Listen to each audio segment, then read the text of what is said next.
and welcome to the Black Hat Bushcraft channel. This afternoon I wanted to have a little discussion that's a little bit different from a lot of the things I've talked about in the past.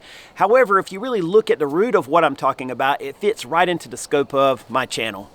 And as a woodsman, I'm often talking about a kit that I can carry on my back in a backpack or haversack or whatever that I can carry with me into the woods to provide for my basic human needs. Of course, we have to construct some type of a shelter to protect our body from the elements. We need to make fire often to keep ourselves warm or to disinfect water to keep our body hydrated. We also need to cook food. Of course, we need to be able to navigate over distance if we're going off the beaten path using tools like a map and compass. And then sometimes, eventually, if you spend enough time out in the wilderness, you're going to run into some type of a first aid scenario. Most of the time, those are just little boo-boos where you slip and cut yourself with your knife, or maybe you trip and sprain your ankle, but nothing major. On occasion, though, however, depending on your conditions, you may end up in a situation where you need antibiotics. And I can give you a couple of stories for myself, my past experiences, where I was way away from home and a little bit off the grid and had a need for antibiotics. One of those situations was I was out of state and I was out on a multi-day trip and I got wrapped up in ticks. And one or two of those tick bites on the back of my leg started to develop that big red rash, that bullseye that often comes up, and is associated with a potential case of Lyme disease. Fortunately for me, even though I was way away from home and away from my physician, within about 72 hours the trip was over. I was able to get back home, and my doctor did prescribe for me, I think it was a 10-day cycle of doxycycline, and everything was fine. But had I been in a situation where I couldn't have gotten within a reasonable amount of time back to my doctor, who knows, that could have turned into something a lot more dangerous. So another experience that I had some years back was I was way up high in the mountains of West Virginia. I was there with some buddies of mine to do some trail riding. And actually where we were riding, none of us got a cell phone reception at all. And to get cell phone reception, you had to go way down the mountain and drive out several miles to even get like spotty reception, like 1 bar. So communication was very limited for us. And while I was there on that trip, I ended up getting a mild urinary tract infection. Now, it wasn't bad enough that I left the trip to go back home or to go look for medical care. However, it could have easily gotten out of hand fast, and it could have ruined the trip. The simple thing is I could have had to leave and go home. Again, I toughed it out, but a situation like that, under the right circumstances, could become serious to life-threatening, depending on the infection and things like that. In the world that we find ourselves living in, with supply chain shortages, with wars going on, and who knows what the future holds, it's always possible that we could find ourselves with a shortage of antibiotics. I'll tell you one other short story. Recently, a family member of mine needed Cipro for, again, a urinary tract infection.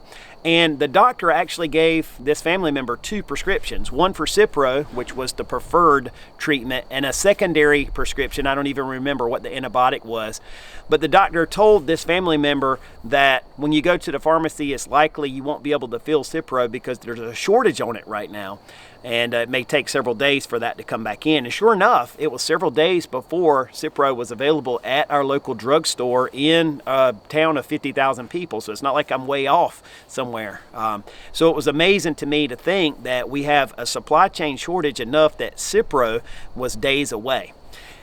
Family member was able again to get some antibiotics to treat this, but that surprised me to know that there was a shortage of that. So in my mind, I've always been one to want to hold back antibiotics if I could. There's been many times where a doctor prescribed it for me and said, if you don't need it, don't take it, but if you need it, you'll at least have it. And I've been thankful for those times because I always fill those prescriptions and I keep them. And if I didn't have to take it, I kept it. And it was nice to know that I had that in the cabinet.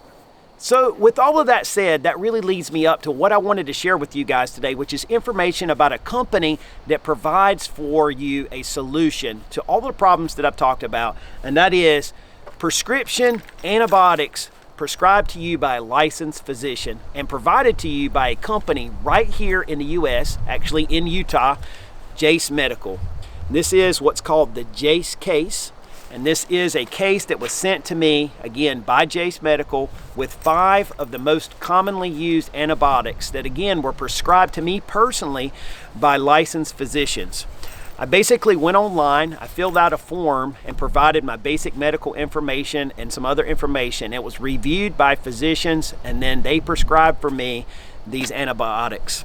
So the 5 antibiotics that come in the standard Jase case are, in no particular order, metronidazole, Cipro or ciprofloxacin, amoxicillin, azithromycin, and doxycycline. These are the 5, again, that are really used most frequently to treat most ailments that you're going to encounter. In this Jase case, you're also provided with an emergency antibiotic guide. And this is a critical piece to this case because this gives you a lot of really detailed information about which antibiotics to use for different ailments.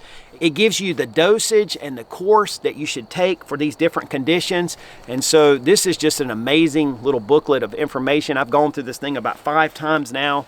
Can never read that information too much. It's good to have it here and not just on a piece of paper. Of course, that can be lost, but if you have that knowledge in here, of course, that's something you can always carry with you. So having these antibiotics in my possession and being able to travel, having this Jase case with me, gives me a lot of peace of mind. Now, this standard Jase case costs $269 US, and I know that's a lot of money, and a lot of people have sticker shock from that. But imagine if you had to go to the doctor 5 times to get 5 different prescriptions. Imagine co-pays if you have insurance, and Lord help you if you don't. And imagine the cost of the actual prescriptions. A lot of times antibiotics are not super expensive, especially if you have insurance, but just having these things beforehand, on hand when you need them, knowing that they're there. And if you're traveling, especially if you're going off-grid, like a lot of us that are, bushcrafters, woodcrafters, woodsmen, we go off the beaten path. If you're out on a multi-day camping trip, hiking to AT, if you're out on a multi-day hunting trip, again, off-grid, just knowing that you've got this life-saving medication with you, that to me gives a lot of peace of mind and makes it well worth the cost invested in this. Again, when you buy this, right, you're not investing in something like insurance that's just in case. Sooner or later, you're going to need an antibiotic. I can't imagine, I don't think I know anybody who hasn't at some point gotten sick and needed an antibiotic. So this is not a matter of if, this is a matter of when you need it.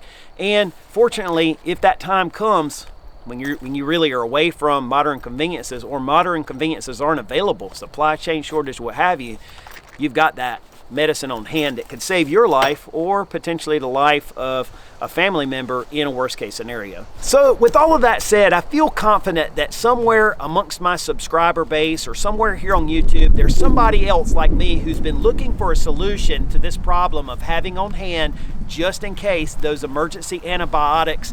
And I'm happy to bring to you guys today this information about Jase Medical, a US-based legitimate company providing to you prescribed antibiotics through a licensed physician.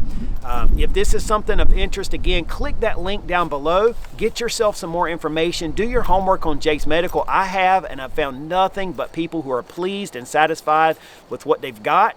I'm going to give you guys a close-up here on this Jase case. Of course, I can't show you but so much on my prescription bottles because personal information there, but I did want to share this with you guys just in case you're of that preparedness mindset and you have been looking for a solution besides ordering fish antibiotics and going to iffy sources on the internet. There's other stuff out there, but I've found nothing quite like Jase Medical. So I'm happy again to bring this information to you guys. I'll give you a close-up on this Jase case, this little field guide, and if you have questions, feel free to ask or go over to Jase Medical. Ask them some questions, and I'm sure you'll be pleased with the information you find. Okay, so this is a close-up of the Jase case. This is a nice little case, actually. We have a little zipper pocket here in the front if you wanted to put some other medicines or information in there, supplements, whatever.